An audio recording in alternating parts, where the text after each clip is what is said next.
للہ رب العالمین۔ بابار سامعین، آئیے ہم اور آپ سب سے پہلے نبی کرم شفیع امم رسول مختصم اللہ کے پیارے امت کے سہارے رب کے محبوب حضور نبی رحمت صلی اللہ تعالی علیہ وسلم کی بارگاہ میں جھوم جھوم کر درود پاک پڑھیں۔ اللہم صلی علی سیدنا شفیعنا نبینا کریمنا مولانا محمد بارک وسلم علیہ صلاۃ و سلام علیک یا رسول اللہ صلی اللہ تعالی علیہ وسلم۔ باوقار سامعین، آج ہم اور آپ ایک اصال ثواب کی محفل میں حاضر ہوئے ہیں۔ پروردگار عالم کی بارگاہ میں دعا ہے کہ پروردگار عالم ہم سب کی حاضری کو قبول عطا فرمائے اور جانے والے کی مغفرت عطا فرمائے۔ آئیے ہم اور آپ ایک مرتبہ اور درود پاک پڑھیں۔ اللہم صلی علی سیدنا شفیعنا نبینا کریمنا مولانا محمد بارک وسلم علیہ صلاۃ و سلام علیک یا رسول اللہ صلی اللہ تعالی علیہ وسلم۔ ماں کے نام کا ہم سے احترام کیا ہوگا؟ ماں کے نام کا ہم سے احترام کیا ہوگا؟ اور جن کے قدموں کے نیچے جنت ہے ان کے سر کا مقام کیا ہوگا؟ جی حافظ صاحب جی عطا ہوں۔ ماں کے نام کا ہم سے احترام کیا ہوگا؟ ماں کے نام کا ہم سے احترام کیا ہوگا؟ اور جن کے قدموں کے نیچے جنت ہے اس کے سر کا مقام کیا ہوگا؟ اور سخت راتوں میں بھی آسان سفر لگتا ہے، سخت راتوں میں بھی آسان سفر لگتا ہے، یہ میری ماں کی دعاؤں کا اثر لگتا ہے۔ اور قاتل پریشان ہے میری ماں کی دعاؤں سے، قاتل پریشان ہے میری ماں کی دعاؤں سے، وہ جب بھی وار کرتا ہے تو خنجر ٹوٹ جاتا ہے۔ اللہ رب العزت قرآن مقدس میں ارشاد فرما رہا ہے وَقَضَىٰ رَبُّكَ أَلَّا تَعْبُدُوا إِلَّا إِيَّاهُ وَبِالْوَالِدَيْنِ إِحْسَانًا۔ اللہ کے علاوہ کسی کی عبادت نہ کرو، اللہ کے علاوہ کسی کی عبادت نہ کرو، اور اپنے والدین کے ساتھ، اپنے ماں باپ کے ساتھ حسن و سلوک کا معاملہ کرو۔ باوقار سامعین، اللہ رب العزت اپنے ذکر کے بعد ماں باپ کے ساتھ حسن و سلوک کرنے کا ہمیں اور آپ کو حکم دے رہا ہے۔ حضرت امام فخر الدین رازی رحمۃ اللہ تعالی علیہ ارشاد فرماتے ہیں کہ انسان کے وجود کا سبب حقیقی اللہ تبارک و تعالی ہے اور سبب ظاہری ماں باپ۔ اور آقا کریم صلی اللہ تعالی علیہ وسلم ارشاد فرماتے ہیں رضا اللہ فی رضا الوالد و سخط اللہ فی سخط الوالد۔ اللہ کی رضا ماں باپ کی رضا میں ہے اور اللہ کی ناراضگی ماں باپ کی ناراضگی میں ہے۔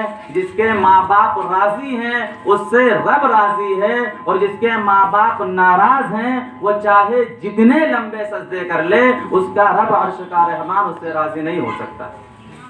وہ چاہے جتنی عبادتیں کر لے، اگر ماں باپ ناراض ہیں تو اس کی کوئی عبادت کام آنے والی نہیں۔ ایک مفسر کا قول ہے، فرمایا 40 سال میں نے اپنی اولاد کو کسی بات کا حکم نہیں دیا، اور اس ڈر سے نہیں دیا کہ کہیں ایسا نہ ہو کہ میرا بیٹا، میری اولاد میرے حکم کو نہ مانے اور اللہ کی نعمتوں سے محروم ہو جائے۔ آقا کریم صلی اللہ تعالی علیہ وسلم نے ارشاد فرمایا الا رضا الا انبئکم باکبر الکبائر، اے لوگوں میں تمہیں بڑے بڑے گناہوں کی خبر نہ دے دوں؟ صحابہ نے عرض کیا یا رسول اللہ صلی اللہ تعالی علیہ وسلم آپ فرما دیجئے۔ اللہ کے پیارے نبی صلی اللہ تعالی علیہ وسلم نے ارشاد فرمایا الاشراک باللہ وعقوق الوالدین وجلس وکان متقیا قال الا وقول الزور وشہادۃ الزور۔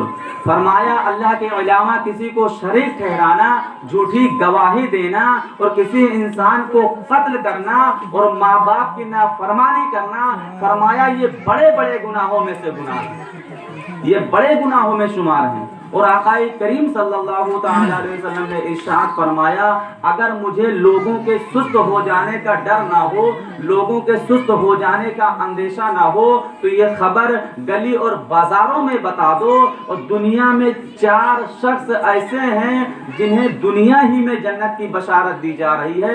صحابہ نے عرض کیا یا رسول اللہ صلی اللہ تعالی علیہ وسلم وہ 4 خوش نصیب بندے کون ہیں جنہیں دنیا میں جنت کی بشارت دی جا رہی ہے؟ تو آقا کریم صلی اللہ تعالی علیہ وسلم نے ارشاد فرمایا ایک وہ عورت جس نے اپنی ساری محبت اپنے شوہر پر نچھاور کر دے، جس نے اپنی ساری محبت اپنے خاوند پر نچھاور کر دے اور وہ اس حال میں مرے کہ اس کا شوہر اس سے راضی ہو، فرمایا اس کے لیے دنیا میں جنت ہے۔ اور دوسرا وہ جس کے بچے زیادہ ہوں، ذرائع آمدنی کم ہو، وہ بوڑھا اپنے کمر پر بوریاں ڈھو ڈھو کر، اپنے سر پر ٹوکریاں ڈھو ڈھو کر اپنے بچوں کی پرورش کرتا ہو اور حرام کا ایک لقمہ حلق میں نہ جانے دیا ہو، فرمایا اس کے لیے دنیا میں جنت کی بشارت ہے۔ اور تیسرا وہ شخص جو اپنے ماں باپ کی خوب خدمت کرتا ہو اور اس کے ماں باپ اس سے راضی ہوں، فرمایا اس کے لیے بھی دنیا میں جنت کی بشارت ہے۔ اور چوتھا وہ شخص جو اپنی گناہوں سے اس طرح توبہ کرے کہ دوبارہ گناہوں کی طرف پلٹنا اس کے لیے اتنا مشکل ہو جس طریقے سے جانور کے تھن سے دودھ نکال کر دوبارہ اس میں ڈالنا یہ کتنا مشکل ہے۔ اگر اس طریقے سے کوئی بندہ دنیا میں توبہ کرتا ہے تو اللہ رب العزت کے پیارے نبی صلی اللہ تعالی علیہ وسلم ارشاد فرماتے ہیں کہ اس کے لیے دنیا میں جنت کی بشارت ہے۔ اور دوسری ماں باپ کی خدمت کے، ماں باپ کے حقوق کے حوالے سے ایک واقعہ آپ کے سامنے رکھتا ہوں، انشاءاللہ الرحمن سنیں گے ایمان تازہ ہو جائے گا۔ حضرت باعزید بستامی رحمۃ اللہ تعالی علیہ آپ اپنی ماں کی خدمت میں حاضر ہوتے ہیں اور عرض کرتے ہیں امی جان تم اپنا حق معاف کر دو، میں اللہ رب العزت سے اپنا حق معاف کروا لوں گا۔ آج ہم اور آپ بھی کرتے ہیں نا، اپنی ماں باپ سے کچھ بھی منوا سکتے ہیں کیونکہ ماں کا دل ایسا ہوتا ہے کہ ہم کچھ بھی منوا سکتے ہیں۔ تو حضرت باعزید بستامی رحمۃ اللہ تعالی علیہ اپنی ماں کی خدمت میں حاضر ہوتے ہیں اور عرض کرتے ہیں امی جان تم اپنا حق معاف کر دو، میں اللہ رب العزت سے اپنا حق معاف کروا لوں گا۔ آپ یہ کہا اور گھر سے چلے گئے، 12 سال تک جنگلوں میں بھٹکتے رہے، 12 سال تک وادیوں میں بھٹکتے رہے۔ جب کبھی بستان کی سمجھ سے گزر ہوا سوچا چلو ماں کو سلام کرتا چلوں، آئے رات کی تاریکی ہے، دروازے پر کھڑے ہو گئے، سوچا کبھی ماں کی خدمت نہیں کی تو آج تکلیف میں ڈال کر کیا فائدہ۔ آپ دروازے پر کھڑے ہیں، رات کا حصہ ہے، آپ دروازے پر کھڑے ہیں، اندر ماں وضو کر رہی تھی، سامنے سے کیا دیکھتے ہیں کہ نالی سے پانی آیا۔ تو حضرت باعزید بستامی رحمۃ اللہ تعالی علیہ کے دل میں خیال آیا کہ شاید میری ماں وضو کر رہی ہے، یہ وہی پانی ہے۔ فرمایا میری ماں درود پاک میں اللہم صلی علی سیدنا مولانا محمد بارک وسلم علیہ صلاۃ و سلام علیک یا رسول اللہ صلی اللہ تعالی علیہ وسلم۔ حضرت باعزید بستامی رحمۃ اللہ تعالی علیہ آ کر دروازے پر کھڑے ہو جاتے ہیں، اندر نالی سے پانی آتا ہے تو دل میں یہ خیال ہوتا ہے کہ شاید میری ماں وضو کر رہی ہے، یہ وہی پانی ہے۔ اس کے باوجود بھی آپ نے دروازہ نہ کھٹکھٹایا، آپ دروازے پر کھڑے رہیں، اندر ماں ہے، باہر باعزید بستامی رحمۃ اللہ تعالی علیہ، بیچ میں پردہ پڑا ہوا ہے، بیچ میں دیوار ہے، بیچ میں دروازہ ہے۔ حضرت باعزید بستامی رحمۃ اللہ تعالی علیہ کی ماں وضو کر کے یہ دعا فرما رہی ہے کہ اے میرے مولا، میرا بیٹا باعزید بستامی رحمۃ اللہ تعالی علیہ تیری رضا کے لیے نکلا ہے، میں نے اپنا حق معاف کر دیا، اے میرے مولا تو بھی اسے اپنا وصال عطا فرما۔ جب حضرت باعزید بستامی رحمۃ اللہ تعالی علیہ نے یہ جملے سنے تو آپ زارو قطار رونے لگے اور آپ نے دروازہ کھٹکھٹایا، اندر سے ماں نے دروازہ کھولا، آپ زارو قطار رو کر قدموں میں بیٹھ جاتے ہیں اور کہتے ہیں جس رب کو میں 12 سال سے جنگلوں میں تلاش رہا ہوں، جس رب کی رضا کے لیے میں 12 سال سے وادیوں میں بھٹک رہا ہوں، وہ رب تو میری ماں کے پاس ہے، وہ رب تو میری ماں کے پاس ہے۔ اس لیے میرے دوستوں جب ماں بولتی ہے تو ماں نہیں بلکہ ماں کے لہجے میں جبریل بولتا ہے۔ سبحان اللہ۔ جب ماں بولتی ہے تو ماں کے لہجے میں جبریل بولتا ہے۔ سبحان اللہ۔ آپ چاہے جتنی دعائیں کروا لو، آپ مولانا صاحب سے کہیں گے حضرت ہمارے لیے دعا کر دیجئے، آپ پیر صاحب سے کہیں حضرت ہمارے لیے دعا کر دیجئے، آپ امام صاحب سے کہیں حضرت ہمارے لیے دعا کر دیجئے، سب دعا کریں گے، اس کی کوئی گارنٹی نہیں کہ ہم سب کی دعا قبول ہو جائے، لیکن اگر آپ پریشان ہیں تو آپ ایک مرتبہ اپنی ماں کے پاس جائیں اور سارا دکھڑا بیان کر دیں، ماں کے پاس جائیں اور بتائیں کہ امی جان ہم بہت پریشان ہیں، آپ ہمارے لیے دعا کر دیں۔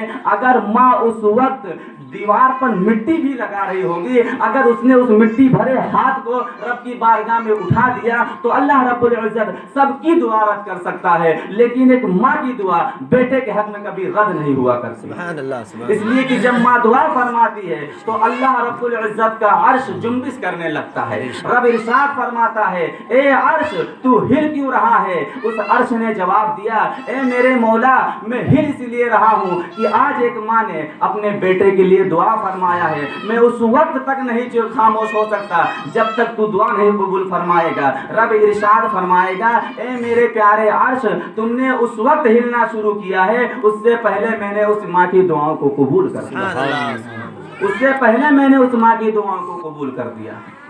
تو میرے دوستوں، یہ ماں باپ یہ ایسی ہستی ہیں، یہ ایک عظیم نعمت ہے، یہ کوئی عام نعمت نہیں ہے، شجر سایہ دار ہیں، گھنی چھاؤں ہیں، آفت و مصیبت میں ایک مضبوط ڈھال ہیں، اور اولاد کی خیر خواہی کا جو جذبہ ماں باپ کے سینے میں ہوتا ہے یہ کسی اور کے سینے میں نہیں ہوتا۔ یہ آدمی کو اس وقت احساس ہوتا ہے جب وہ خود باپ بنتا ہے، یہ اس وقت احساس ہوتا ہے جب خود ماں کے روپ میں خواتین ڈھلتی ہے، تب اسے احساس ہوتا ہے کہ رشتہ کتنا گہرا رشتہ ہے۔ حضرت فاطمہ زہرا رضی اللہ تعالیٰ عنہ ایک مرتبہ کہا اے میرے بیٹے حسین میرا جی چاہتا ہے کہ تو میرے ساتھ کھانا کھائے، آخر تو میرے ساتھ کھانا کیوں نہیں کھاتا؟ فرمایا اے میری امی جان میں اس ڈر سے کھانا نہیں کھاتا کہ کہیں ایسا نہ ہو کہ جس لقمے پر تمہاری نظر ہو اور کہیں ایسا نہ ہو کہ انجانے میں اس لقمے کو اٹھا لوں اور اللہ کی نعمتوں سے محروم ہو جاؤں۔ آپ اندازہ لگائے کتنی خدمت ماں کی کہ دسترخوان پر ساتھ میں بیٹھ کر کھانا گوارا نہیں کیا۔ آج ہم اور آپ جس ماں باپ نے